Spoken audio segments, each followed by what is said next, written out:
a casual, because Amelia discovered, accidentally that my sister was involved with a small island. And also rather kind of casually thinking about the course, I thought, well, my other sister would be perfect for this course. Her career, I think, as far as I understand the MA, has all the elements that are interesting to students, I think, of the MA. And she's built her career across all these media areas. She's created content for digital theater, a platform for theater with the Royal Shakespeare Company, literary festivals, and all these different areas. And with her coming from a performance background, she's managed to develop this career and go into all these different areas. Fiona. Hello. Hello. Nice to see you. Nice to see you. So, I don't know, can you tell me, looking back at your life, where did it begin for you? When did you realize that you were going this direction with your life? I think that's a really interesting question. And it's a question when I do interviews, and I do a lot of interviewing of writers and artists and comedians and actors. It's often a question I ask, actually. And I don't think when you're living your life, you think about the answer to that question. But at my point in life, which is quite considerable, I have actually thought about it. And there's a phrase, and I don't know if it translates, but there's a phrase in English that says, show me the child at 7 and I'll show you the man. Well, put man or woman, I'll show you the person. And at 7 years old, I do have a very distinct memory of something. We moved around a lot as a family. And one of the schools that we went to, my education was quite bad. But one of the schools we went to was very performance orientated.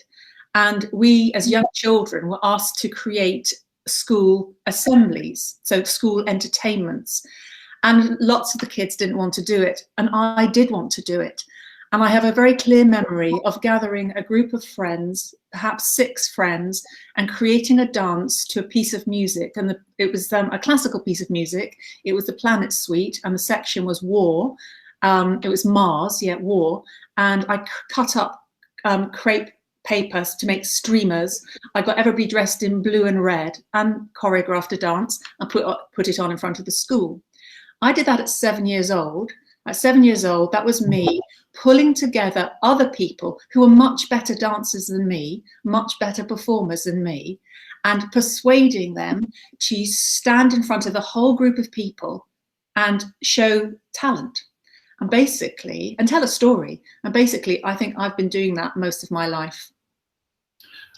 Okay, and very successfully.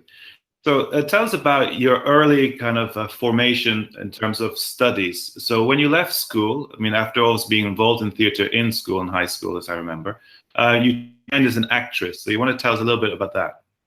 Yeah, I think I think the thing that's interesting for us all is that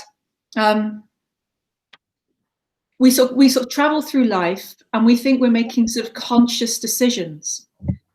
I think it's the unconscious decisions in terms of a creative career that are really interesting. I don't think I consciously did drama or theatre at school, and I don't think I consciously went to drama school. That just happened. As I said, my education wasn't that, well, it was a very good education, but I was very bad at it because I moved schools so often. So in terms of qualifications, exam qualifications, I didn't have very much. But I did have an ability to stand on a stage and share stories. And this one particular day at school, I was doing a show which I directed and I was performing in, and a man who was in charge of a drama college, a conservatoire, was in the audience, and he asked me to audition for the drama school. And I hadn't particularly thought about it. In fact, my parents wanted me to study cookery. Very good. Yeah, they wanted me to do cookery. They wanted to send me to make chocolates in Switzerland. That's what they wanted. So I went and auditioned and I got in. And I was the youngest person in my year in the conservatoire. I was very young for my school year. So I was 17 and all my peers in my year were about between 20 and 25. But it wasn't a conscious decision. I found myself there, but luckily. Okay, and so and the course was 3 years, is that right? Yeah, in the United Kingdom, any conservatoire acting training is a 3-year course. Yeah, a drama school course. Okay. And I remember we were talking and you were saying you had this experience of going around, let's say, disadvantaged areas in Scotland, and you found that kind of very pivotal moment. Yeah. Again, that's that conscious, right, back that conscious and unconscious thing. So I went to a conservatoire in Scotland. It was a classical acting training. So, you know, we went through all the things that in any drama school, I think, in the world you would go through: voice, movement, improvisation, study of Shakespeare, study of the classics, choreography, the whole thing. But there was something that happened just very casually. One of our lecturers came at a lunchtime. We were sitting down and said, "Do any of you here want to earn some money in the Easter holidays?" And we all looked up. And he said, "I would like to try and get a group out to go to the tough areas of the city with some entertainment for young people." So I said, "Yeah, we'll do that." And 3 other people said yes as well. So we had no budget. We had to create a story that would sort of be pushed and pulled and tested by hundreds and hundreds of teenage children who didn't want to watch it. But we did that Easter holiday, and then it worked. And what I look back at that and think, actually, I had 3 years at drama school, but that Easter holiday time and then subsequent summers that I did it as well was the best training I could have had as a performer. And also as an Imagineer, as someone who creates content, because we always started from nothing. So I suppose it was devised and improvised, but we then sort of created it, we put it in writing, it became a script. But we didn't have a budget, we found props, we didn't have a set, we worked with what we had in the space. But I think in terms of performance and relationship to audiences, when you're in a room or a hall and you can smell or touch the audience, you have to really work with your senses. You have to really work with your wit. And that was a brilliant training for me. Yeah, because you're having an audience who are not used to being in theatre and responding to theatre. So you had to really work the audience. And you got to know yourself as well. You got to understand when you were funny and when you weren't funny, when a joke would land or it wouldn't land, when you could be still or not. So it was really, really exciting. And that wasn't a formal part of my course. And again, it wasn't a conscious thing. And I think it's really important, looking back now, I think it's so important to be as open as you can. And I've always said yes. I maybe too often, but I think the saying of yes, going, yeah, I'll try that, has really helped me move along through my life in this business. Okay, and then after you graduate, you found a job with the Scottish School for the Deaf. Yeah, that was a very interesting thing. I think when you're an actor, you leave drama school, you are just hoping you're going to get any job, actually. And I thought that I saw that job advertised at that time, many years ago. Jobs were advertised in an entertainment newspaper, and I saw it advertised, and I auditioned for it, and I got the job. And it was a really, again, a bit like that was more conscious, but a bit like the training, doing the show for the young people. Because to do that job, to be in that acting company, we had to learn British Sign Language. And that, again, was an extension of my training, because I didn't know British Sign Language, and suddenly having to communicate in that way, it made me understand the nuances of the non-verbal communication. And so I think it was another thing to add to the skill base, or the tools I could use going forward, going on. Okay. And there you're working in quite a large institution. How did you find that? The British Theatre for the Deaf. Yeah. It doesn't feel large because it was broken up into small units, really. But it was a tough job. That was a really tough job, because it was a company of, like me, hearing actors, people with partial hearing, and then profoundly deaf actors. But what we had to do all the time is we had to, even if having a coffee, I would have to, as I'm having a private conversation with any of you, and you could hear me because you weren't deaf, I'd have to sign, because it had to be inclusive. I think possibly in the United Kingdom, it was one of the most pioneering at the time companies in terms of inclusivity and diversity. Yeah, I mean, as I talked about with Katrina, we obviously have a background in living in Pozzuoli for a number of years when we were young. Do you think any of that, and you're older, you had even more kind of interaction with the people around you than I did? Did you pick up any of the gestures of Southern Italy? Did that help you in sign language? Because as we know, it's very different from British culture. Yeah, I do really remember, I mean, I don't know, I do remember a lot of people doing that to us a lot of the time. And when I was at school in Scotland later, when I'm from 12 onwards, I would always get teased by my school friends for using my hands a lot.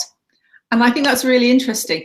But when I went to the British Theatre of the Deaf, you learn that actually to use gesture well and sparingly. I'm not fluent in sign language anymore, but there was always one that I think was one of the first things I learned. It might have changed, but I remember it quite clearly. The expression for I feel or I want. And it's just simple, it's just that.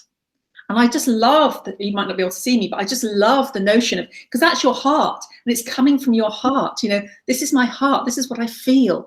And so when I watch a lot of theatre, and for all of you who I'm sure go to theatre a lot, the signs and the symbols in the unsaid tell you as much as everything else. Okay, and then from the next job, Fiona, is you start getting into event management and creation of content with the Children's Festival, Edinburgh's Children's Festival. If you want to tell us about that. Well, that was you know, I did that out of necessity. That job led to all the other jobs, actually, bizarrely. Yeah, I was getting married. My future mother-in-law refused to have any contact with me because I was an actress, so I had to get a proper job. So I got a proper job. And my proper job was creating workshops and entertainment for this huge festival. It was the first year of the festival in Edinburgh. It's now one of the most successful theatre festivals, international theatre festivals for children, young people in the world. It's called Imaginate now. It was called the Scottish International Children's Festival.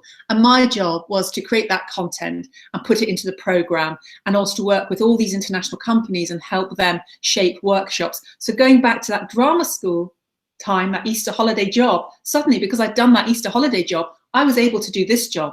And because I'd done the British Theatre for the Deaf, I was able to communicate in all sorts of ways and really understand, again, programs of work for young people. Okay, and from there, you make the big move down south to the Royal Shakespeare Company. So yeah, that was strange, because I didn't intend to go to the Royal Shakespeare Company. But a letter landed on and we didn't have, you know, email then, and we didn't have phones then. So a letter came on my doorstep, and it asked me to apply for this job. I've been recommended by a woman in Scotland who'd seen something I had done, and recommended that they were forming an education department, and they needed somebody who could run workshops, who had got an acting background. So they thought I might be suitable. So I went down. It was a 5-month contract, and the contract was at that point to go into schools all over the United Kingdom and run workshops with actors. I knew I could do that for 5 months. Anyway, the 5 months turned into 17 years. And that's really where I grew up in the industry and learnt huge amounts. Okay, and say 17 years is a long time, and you really built a lot of things with the Royal Shakespeare Company. So you want to tell us about some of the activities you were doing then, when you started creating events with the actors and the audience, which, you know, no one had been doing until that point. Yeah, so I'm going to go back to that conscious and unconscious self. I'm that 7-year-old child who just said, "Oh, I want to create a dance." So I suddenly found myself at the Royal Shakespeare Company. When I was at drama school, it was a company that I revered. I thought, wow, you know, I loved Shakespeare. Our mum used to do Shakespeare competitions as part of an extension of my dad's job. And I loved Shakespeare, and I remember seeing it when I was 10 and falling in love with it. And at school, I did it as well. So to be at the Royal Shakespeare Company was like Christmas for me. So I just got really enthused and passionate about wanting to share it.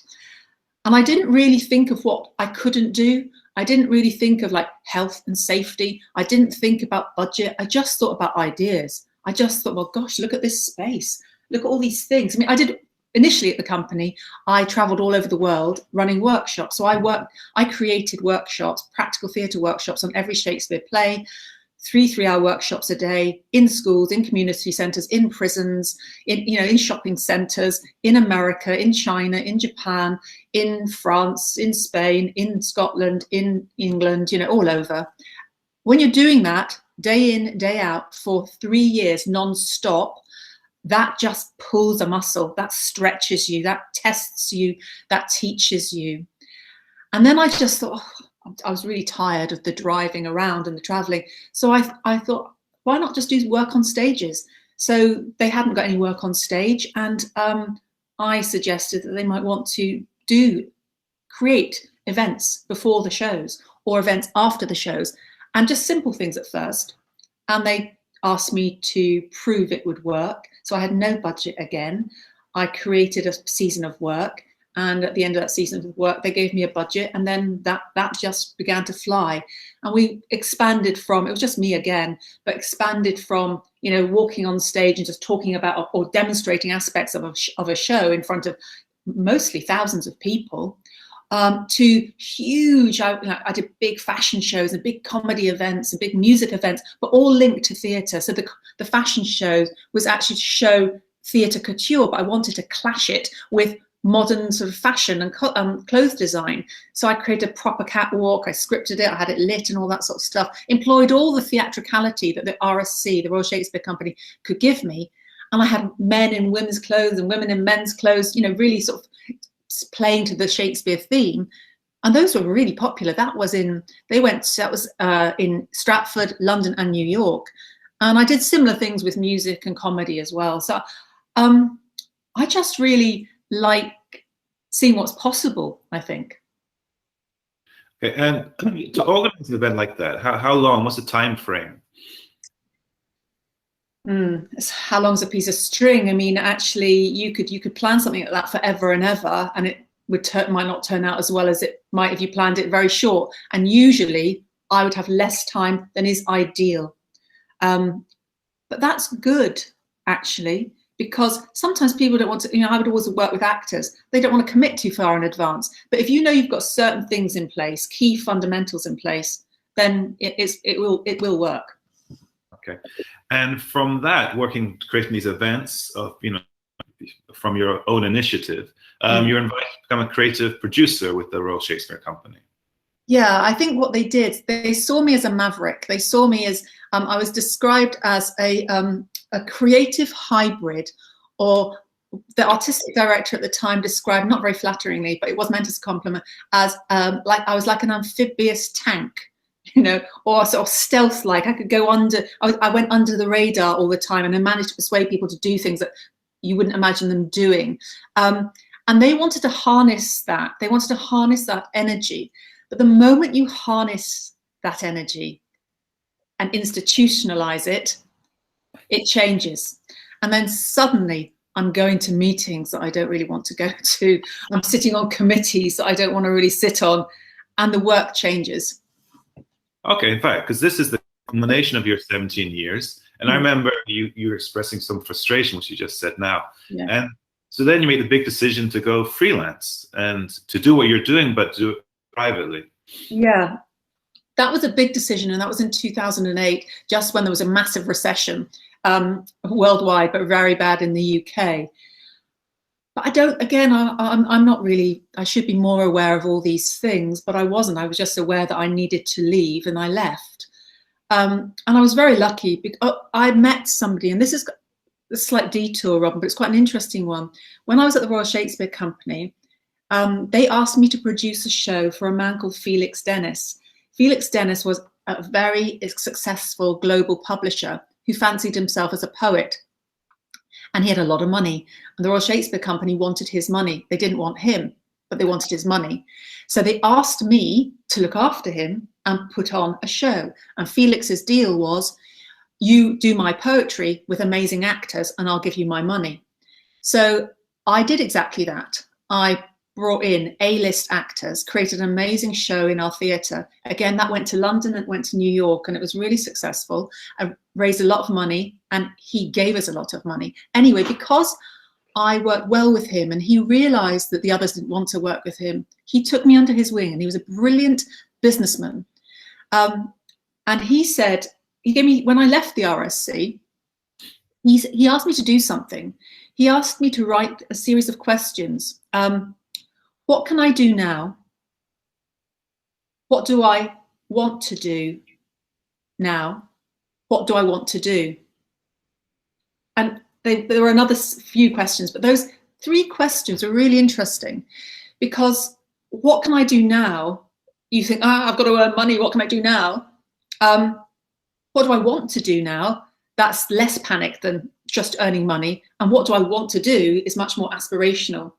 But if you take those questions seriously, and I did, and you write all the options down, that gives you a pathway. And that was my pathway out into continuing working, actually, after the life at the RSC.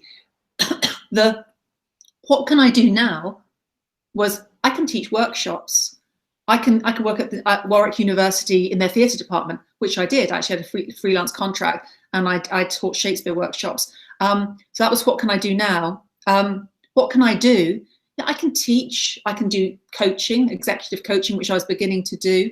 I can work at literature festivals. So I started doing that. What do I want to do? I want to make, and this is way before, I remember writing this down, this was way before any of this was happening. I want to make digital content. I want to use technology to tell stories. That was on my list. I want to have my own show in the West End. That was mad, but I put that down. I want to make radio shows. I want to write. And I had all these things. And over time, gradually, all of that has happened. Okay. I mean, you've done 1,000 things. And you've realized all these things. So tell us about digital theatre then. That's, we go into a bit more detail about that, the platform that you helped co-found. So again, back to Felix Dennis, it's interesting, when back to conscious and unconscious. When you look back on your life, as I can do, I realize it's a bit like a tapestry, or that bit's coming in there, and that bit, or a jigsaw puzzle, that's coming in there, and then they all interlink. So Felix Dennis, the poetry man, he asked me to put a director onto the show when it toured the UK. So a person I approached was somebody called Robert Delamere, who I'd worked with at the Royal Shakespeare Company. And so Robert directed Felix's show. Then Robert had decided that he wanted to give up live theatre, but he wanted to film theatre. And no one was doing it at the time. Not one single company in the world was doing it. So he and a friend of his called Tom went around all the theatre companies in the UK and managed to persuade them that might be a good idea, and then they got the money. So that was in 2009, and then in at the end of 2009, we met, and I said, I think you should be doing this for schools and universities, education institutions. And I said, what I can do for you is create a vision for this, basically using my RSC, my Royal Shakespeare Company experience, and we can find a way of putting that online. Anyway, that was 10 years ago, and we started with nothing, and we faced a lot of resistance. We faced resistance from schools and universities going, theatre should be live. You can't expect students to watch it online. Actors, no, I've got to do my craft live. Hey, 10 years later, 11 years later, this past year, 2020, we have never been busier. We are the world's leading theatre education platform. We are in so many countries all over the world, and we serve over 4 million students. We've got hundreds of hours of content, hundreds of productions, hundreds of hours of extra content. And I'm really, really, really proud of it. Fiona, you want me to show the website? Is that possible? I don't know if it's possible. Yeah, it is possible. This website is changing. We're about to do a new website. Is that on your screen now? Yeah. Okay. Yeah. Yeah. So basically, it's really simple. It's plays and productions, you know, that's films of theatre that we film, and also we license from other people. So we've got most of the UK's leading theatre companies on here, and then practice and practitioners, and that's where we've mostly done by me, interviews with actors and designers and directors and dancers and lighting people, sound people, everybody you can possibly imagine. Yeah, if you just sort of scroll down there. And then theatre and criticism, which is like worksheets, study guides, essays, all sorts of things. Do you want to go into something, Robin? Yeah, what do you want me to go into? Well, you go back to go back to plays and productions and just scroll down. Okay. It's a little bit slow on my computer, but it might lag. It might lag. So we'll see. Yeah, and you just scroll down. Okay. And this is the one at the. We'll go to the second. Yeah, the recently added. Go to recently added. Recently added. Okay. So basically, this will, in a moment, we'll go into In Defense of Character. Is a program for secondary schools for teenagers, and it's a Shakespeare program. But basically, we sort of recreate a rehearsal room, but we've done it slightly differently. We set it like a crime scene, so a crime investigation. So every character was interrogated as if they would be in you know, as if they had done something terrible. And but what that did is a bit like, I was just a way of doing hot seating, but what that did was really get you under the skin of the character. And we were only taking one soliloquy, but I'd like you to go into, and all the soliloquies turned out really beautifully, but very differently. But this actor, Eben here, yeah, he decided he wanted to set the soliloquy, because To Be or Not to Be is all about angst, and will I take my life? And it's all about indecision, and it's all about that stuff that goes round in, well, all our minds, but a young person, especially a young person's mind, about, you know, I'm stuck, I don't know what to do. And actually, you think about when we listen to all the popular music songs, or, you know, rap as well, it's all about debate, it's all about predicament. And he wanted to set it to music because he felt that that would resonate much better with young people. So let's see if we can play any of it. It's To Be or Not to Be. It might not play. Again, it's, I think, slightly slow on my computer, but let's see.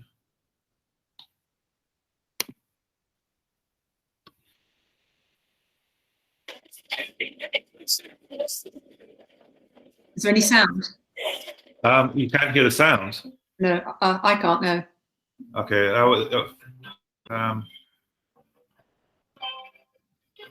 You can see the images, yes? Yeah. Go back to the beginning because the sound's just come.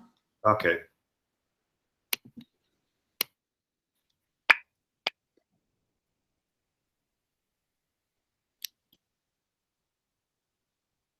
No, I've lost the sound now. Okay. Let's try again. Okay. Why is that?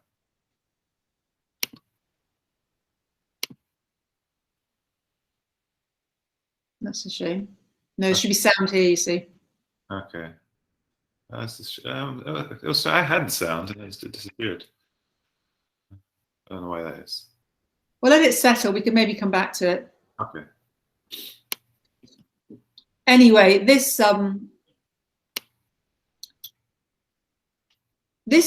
project, I'll call it, is, I think, really, for me, when I look at it, it's a actual sort of manifestation of me writing down, I want to harness digital technology. And I wrote that before there was any of this technology available.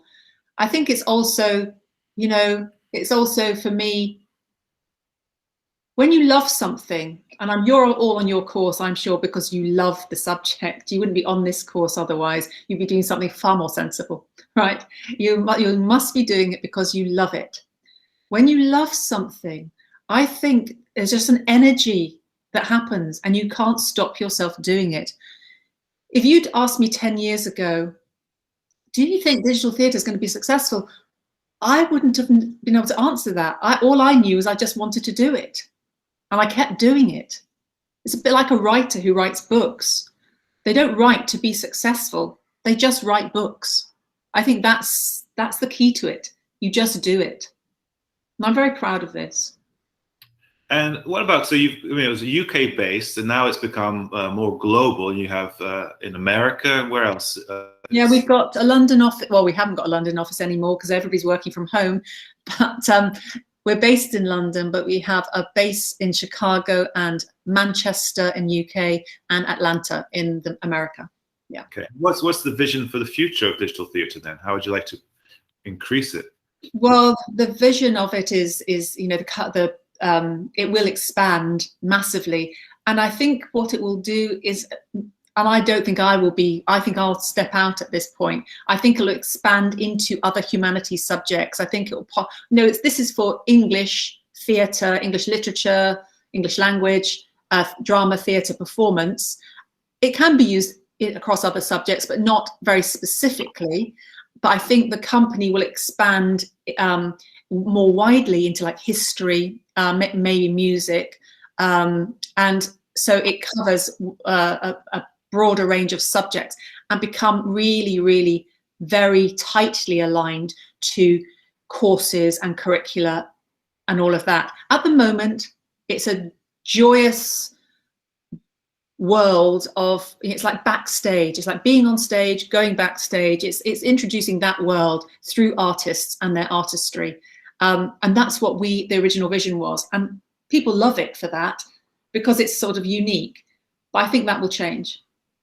Okay, let's go now to your radio work. So do you want to stop sharing your screen? Yeah, stop sharing. Yeah, certainly. Okay.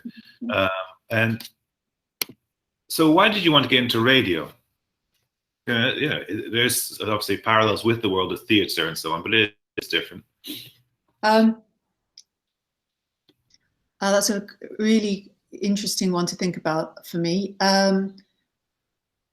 Standing on stage at the Royal Shakespeare Company, as I did a lot, in front of lots of audiences, all the time what I was doing, I was always finding, I hope, quite a compelling way to tell a story about something.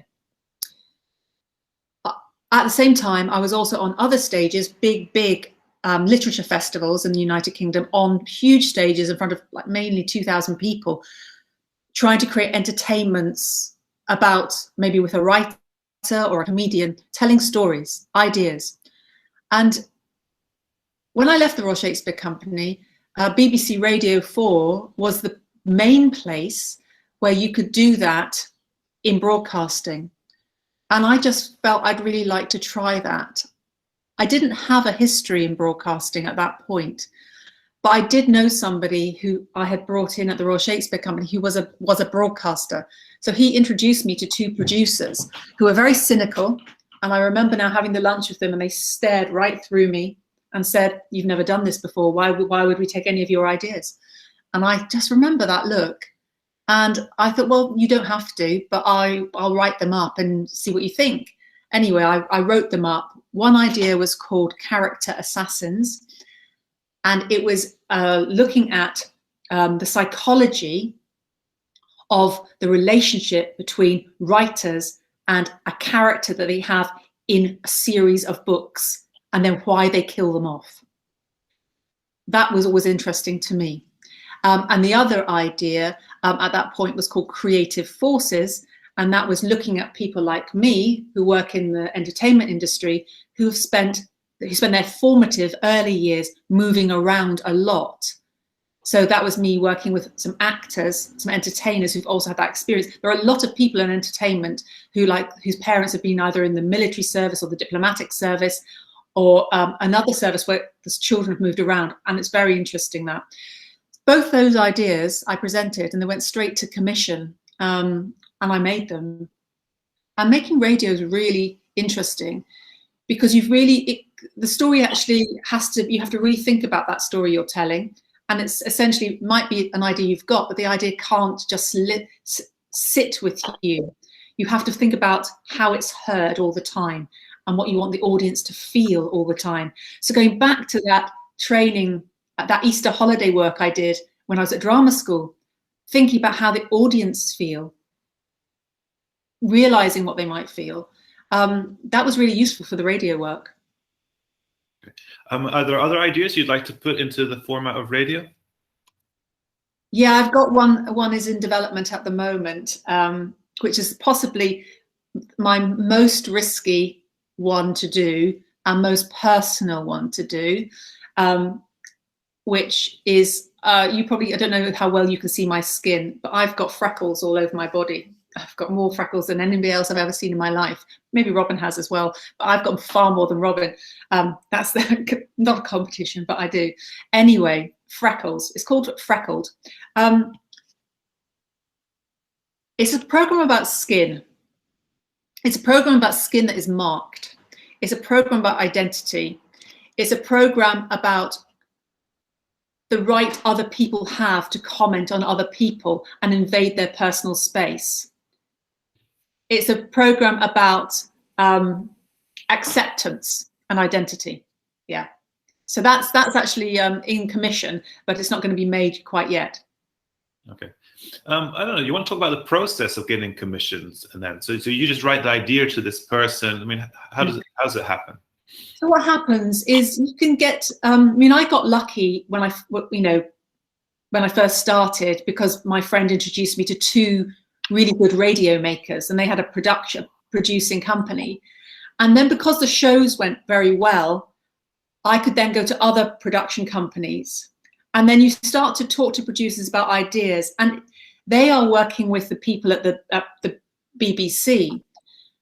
If they like the idea, what they say, they think it's, it's contemporary, or it's current, or just it comes in, it's quite odd.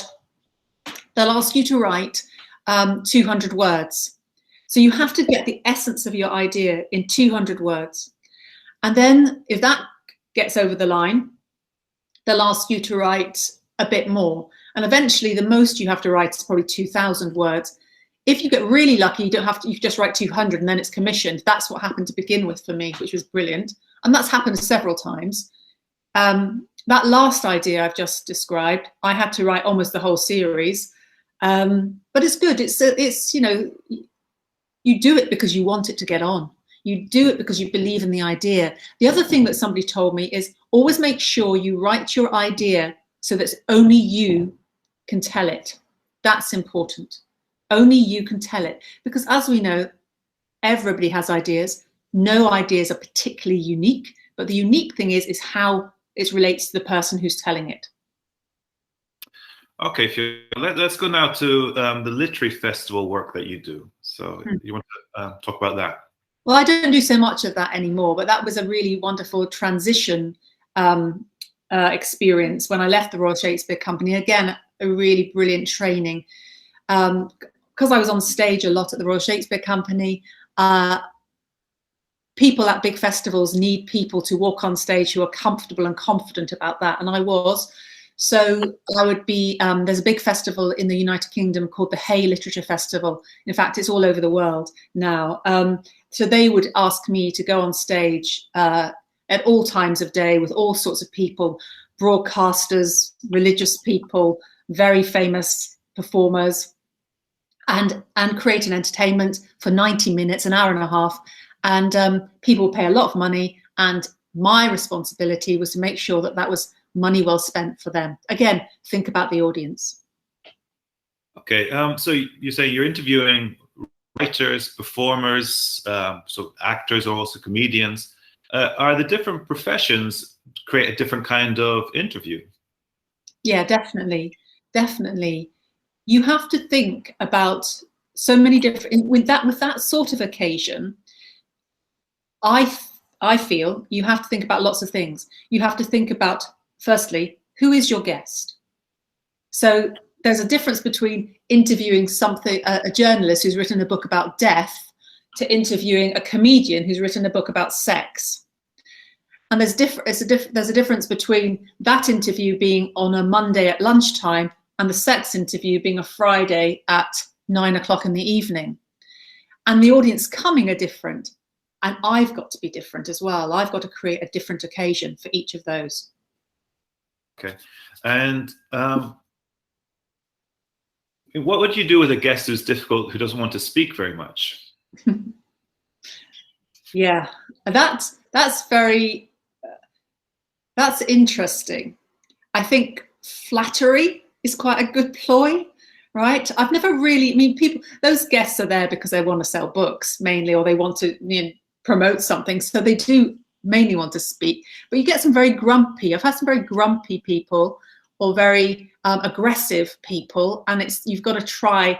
I think you have to listen. I think listening, and you know, any of you who've got particular theatre background, you'll know there's, you know, those techniques, mirroring. You mirror somebody, and then you begin to do a bit of your own stuff, and they start to mirror you, and then suddenly it's quite nice, and there's a union. It's all about making the union happen. Okay, do you think your performance background has helped in this? That when you play a role in theatre, you bring out a part of yourself to match the character. You think also when you this interviews, part of you is coming out too? Yeah, again, it's only something I'm thinking about when you more consciously now. I have never really consciously thought about that, but yes, I think back to Show Me the Child at 7. I think I am just naturally a performer. I was always in my family the one they would say, don't, so they would say, stop being so dramatic. Ha ha ha. Yeah, stop being, you know. And I do. That's me, and doesn't necessarily make me a great actor, although I was not a bad actor. I do think I use it, and I think actually that's why actors will work with me, because they know they can trust me. Trust's a really important thing. So they know that I'm not going to exploit or expose them. I'm going to might challenge them, but I understand the world that they exist in, and that's all sorts of performers: dancers, comedians, musicians, actors, directors, and I've got the language of it. I think having the grammar and the language of a subject is really important. Okay, and then Fiona, you take your skill set and your experience into a very different area, which is coaching for individuals and CEOs of companies and so forth. So people are not necessarily connected with the world of entertainment, but you're bringing your entertainment skills to their workplace. So tell us about that. Yeah, it's really interesting now, isn't it? Because now there's all this life coaching and mindfulness around, and we're having to be very aware, you know, aware of ourselves, especially going through the pandemic. There's been a lot of this online. 24 yeyears ago, I was on stage at the Royal Shakespeare Company, and afterwards, I was heavily pregnant at the time, and afterwards a man came up to me and asked me if I would like to work with him. He was starting a media training company at the BBC, and I said, I'm about to have my baby and I can't. He said, well, contact me afterwards, which I did. And what he was interested in is he saw me presenting, I suppose, and he wanted to harness that skill and help other, you know, people in business. So I initially worked with him for many years. I still do, all over the world, working with really interesting companies, you know, big banks or big legal companies or big car companies, big medical companies. And then over time, I've sort of loosened my workload with him and just done more on my own. And that's been hugely fulfilling, actually. I think it's an area of work where I'm sort of beginning to sense that so many different aspects of my history are coming into one. So I'm currently working with Netflix. I've worked with them before. I'm working with their top production team. You might think, why do Netflix want that sort of thing? But they want to look after their people. But the reason they want it is because they've got, you know, big, huge offices all over the world. And they have these huge, very American, they have these huge big conferences, and executives have to walk on stage and do these things. And I work with really, some of them are really small people, tiny people, not big egos, but they're brilliant people. But doing that is terrifying. So I might start like that with, you know, people in Netflix, but actually what ends up happening is they ask me back to do much more personal and intimate and detailed work, which is about, you know, a lot of women returning to work. It's a lot about impact. It's a lot about confidence. It's a lot about harnessing your imagination so you can use it powerfully. Yeah, it's a fascinating area. And it does bring everything together for me: the psychology, the performance, the storytelling. Yeah. Okay, Fiona, at this point, I think we'll stop and try to open up to questions from people that maybe, you know, whatever, and then show your website, whatever. So are there any questions? This is the question I always hate, because no. First question. No one wants to ask the first question. Yeah. I'm sorry if I spoke fast and maybe you didn't understand anything. No, their English is very good. I suppose I would have a question about how you balance your incredibly busy work life with your own life. Good question. Really good question. And my response to that is I never think about it as people talk about work-life balance. I just think it is life. I think it's your life. You shape it's all your life. And I have a really nice, if you want to separate it out, work-life balance. I have, you know, I've had a family. My son is 24 now, so he's not living here. He's currently in San Diego following his passion. I have you know, I've had lovely times with my family, lovely times with friends. I've done lots of traveling. I think I just think you work it. I think you just work it out, actually. And I've never been one to stress about, oh, I haven't got enough time to enjoy myself, or I haven't had a weekend for 5 weekends. Sometimes I haven't had a weekend for 5 weekends, but then I know I'm going to get some later on, so I don't worry about it. And then you come to Naples. Then I come to Naples. I love Naples a lot. Yeah. I came to Naples in 2019. I was looking after my brother's house for him, and I decided I want to go there and not be at my own house because I wanted to start to think about writing something. And I got up at 7 o'clock in the morning and I wrote from 7 till 10 with a view of Vesuvius. And then I went to the beach. Anyway, I did that for a week and I came back and I started sort of writing something. I didn't know what it was going to be. I thought it might be a radio drama. I'd never written a drama before. I thought I wanted to. So I wrote what I thought was a radio drama. And it was between two people in one room. At that point, it was called Blind Truth, about a man and a woman who couldn't see what each other was saying or hear what each other was saying. And then it changed into a stage, sort of morphed into a stage play. And I'm just going to show you something, because last weekend I wrote the end, and this is now going to production companies. That's my screenplay. It's a screenplay. It's season 1, 3 seasons. It's called The Weather Forecast. And it's got loads of people in it. And back to your question, Laurie, it's I did that in my spare time, but it was a pleasure. It's supposed to it's work, but it was just a pleasure. And I think when you do something you love, that's why you don't see it as work. You just see it as life. And I think that's so important, because we're only here for a short period of time. Let's do life. Okay, so thank you, Laurie. Another question? Yeah, I'll ask a question. If we have, okay, well, okay, go ahead. The question was this: obviously, you're very successful with what you've been doing. But if you could go back in time, is there anything you would change? Yes, I would. Yeah. Or makes me seem quite emotional. I would. The bit.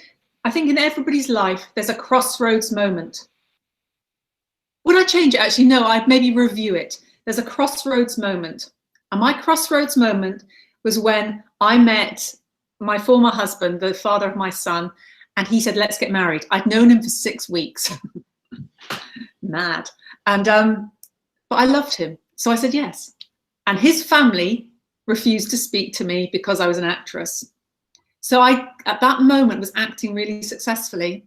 And I stopped acting. I took the job at the Scottish International Children's Festival to show I could earn money. I wish I had been strong enough. At that point, I was young, I was 23, strong enough to say, no, I'm an actress, I act, and you accept me as that. Because I did well, you know, I came out of drama school straight into television. I worked non-stop in theatre all those years. I won awards and all that in Scotland. And I think that would have been a really interesting, but I never say never, you know, never say never. You can always, I'm still a performer. Every moment. Okay. Emilia? Robin, yeah, if there's no reaction from students as yet, or, you know, maybe they're just overwhelmed by the amount of input they've just got, I just had, you know, like a little comment on what Fiona says, or maybe, I don't know, it's not actually a question, but, you know, I was reflecting how crucial it is what you just, you know, what you said about your professional life and your personal life as well. I mean, how crucial it is to combine, you know, love, energy, creativity, and credibility. Because both for, you know, your work and your personal life, you know, on the one hand, you have all this energy, all this input, all this creativity that you can only have if you don't impose any structure on yourself. But at the very same time, you know, the credibility, you have to prove it. That means imposing structure on that energy, you know, that you have, because of course you have more energy than other people. You have more ability, more creativity, more you know, yes, you know, the ability of creating from scratch, of doing things from scratch, which don't you know, just a handful of people have. But then at the very same time, you have to prove that you are able to turn that into something that people will like and, you know, will appreciate, you know, will approve, switching to the personal side. So I think your you know, your narration, the story of your career and the story of your personal life do prove that creativity and credibility are, you know, the secret. I mean, the ability to combine these two things is the secret to turning you know, a professional life and a personal life into success, basically. I agree, but I would swap out the word credibility for me to authenticity. Yeah, I think being your authentic self. So back to the 7-year-old, you can't, you know, it's all pre-mapped in a way. It's all in our DNA, you know. Yeah, nurture, nature, environment does shape us, of course, but there's something absolutely deeply buried within us all that is unique to us. I do think that anybody, we all, you know, people say, oh, I can't sing. Yes, everybody can sing. I do think we can all create something from nothing, something from scratch. I think everybody can do that.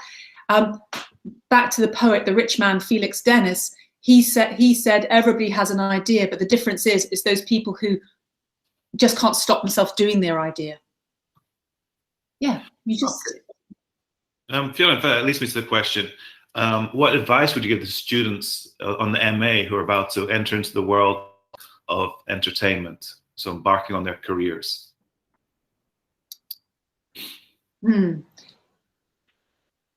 Yeah, I think a boss of mine at the RSC once said this, the Royal Shakespeare Company said this: do what you love and money will follow. I think that's quite a risky thing to say, but I think it's true. Do what you love and money will follow. And that's certainly been true from my experience, and I think from my sister's experience in this business, for sure. I think naivety, that's I think naivety is a quality.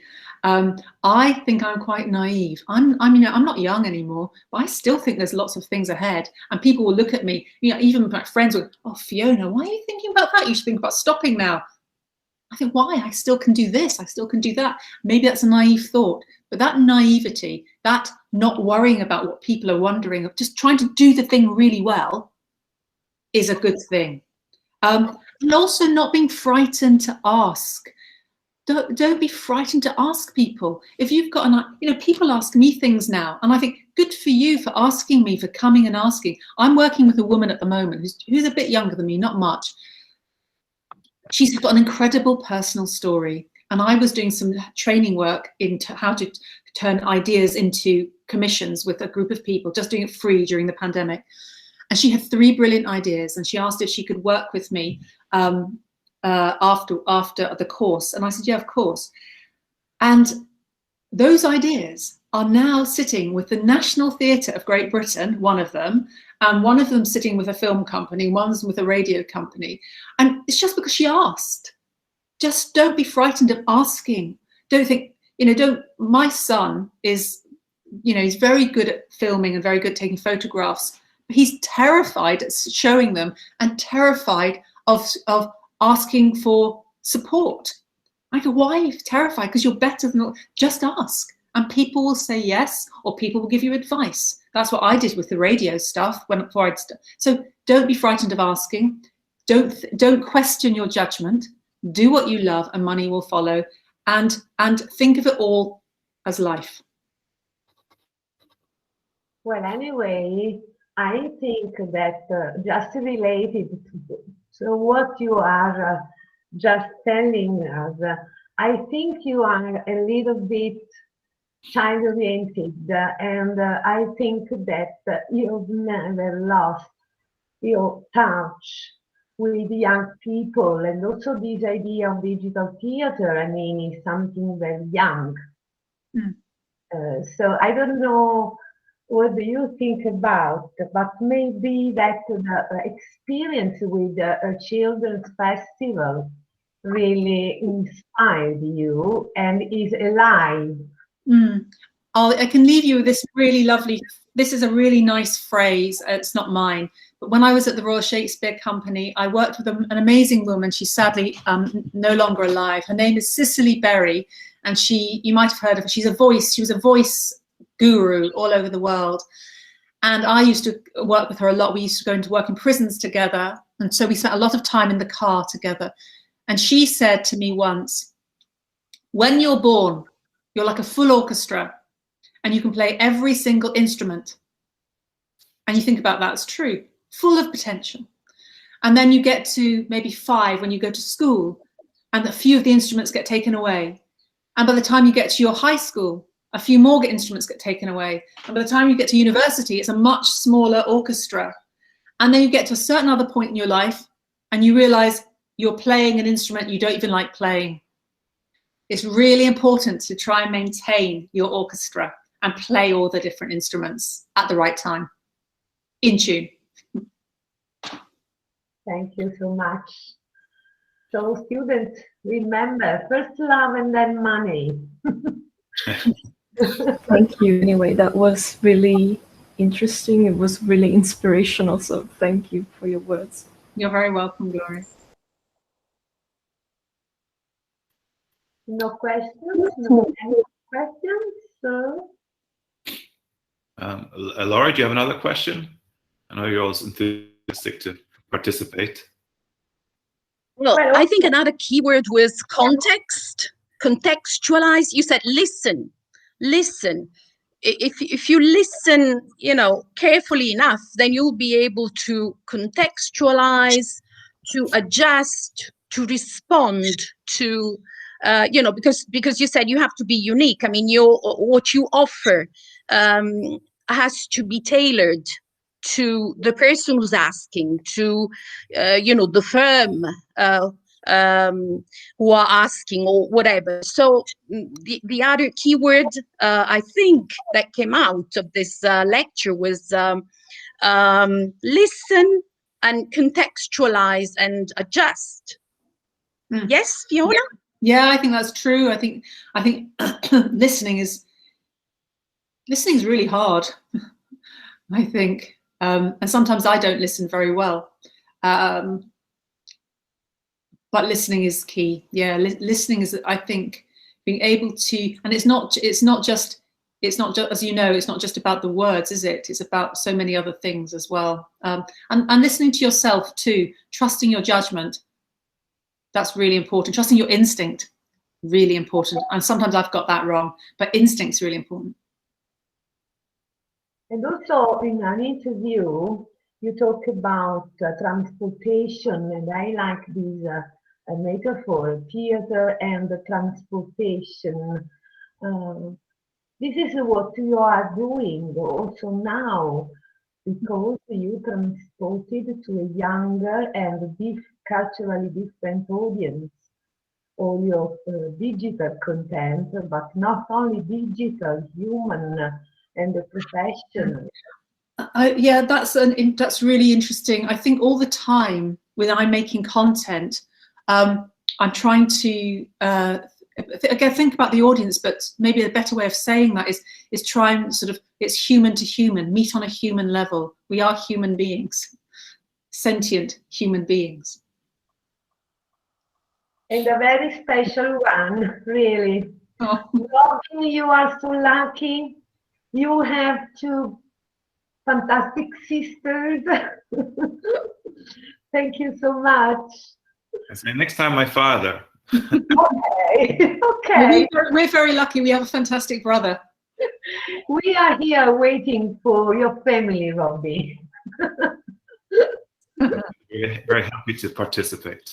Okay, at this point, I guess there's no more questions, really. So thank you, Fiona, for coming and sharing your professional life and your personal life with us. And I don't know, Amelia, you want to say a last word? Robin, maybe you could try and show us the video again. Okay. Maybe we can give it another try, because it was very interesting, wasn't it, Stefania? Let's quickly Yes, that. I was trying. Let's see. Robin, you can share that link, because it's got later if you want, because it's to the site. Yeah. It's time sensitive, so it's fine. Oh wait, let's see. This is your website instead. Yeah, so you don't want to go there. Yeah, because that hasn't got that video on it. Okay. I think. Okay. I think there's an audio button, because I saw you press the button and then all of a sudden. Yeah. It was, yeah, maybe if you try again. Okay. I think this is the link, isn't it, Fiona?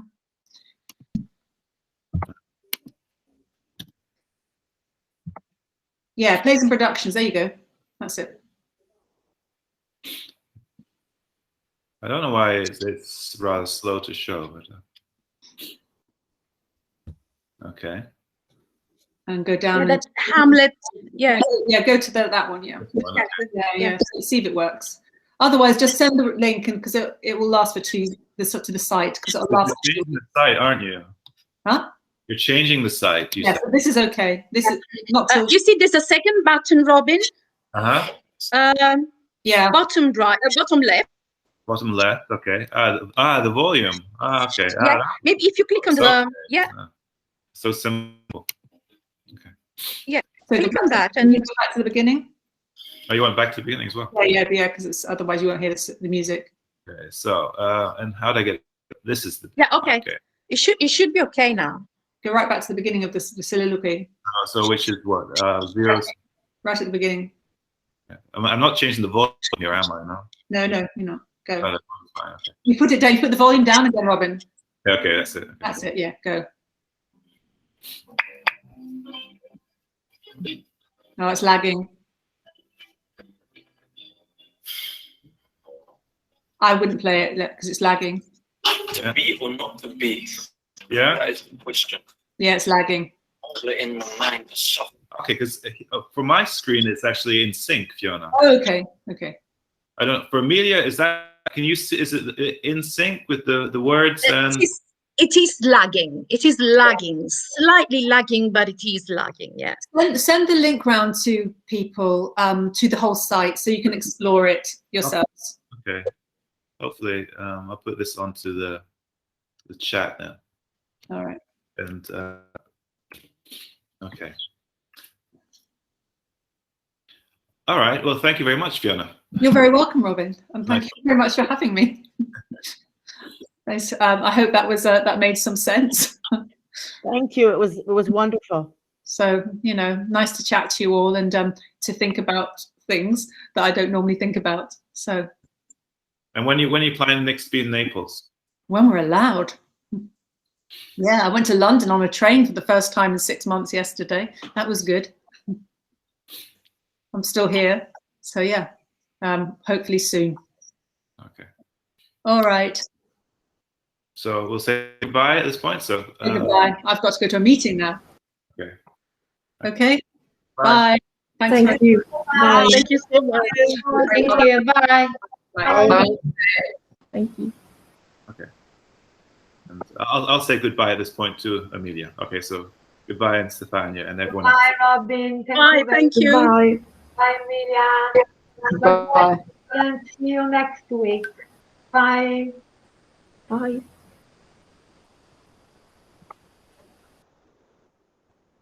Bye bye.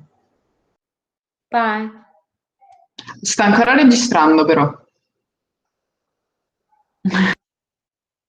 Come sta registrando? Forse si interromperà automaticamente.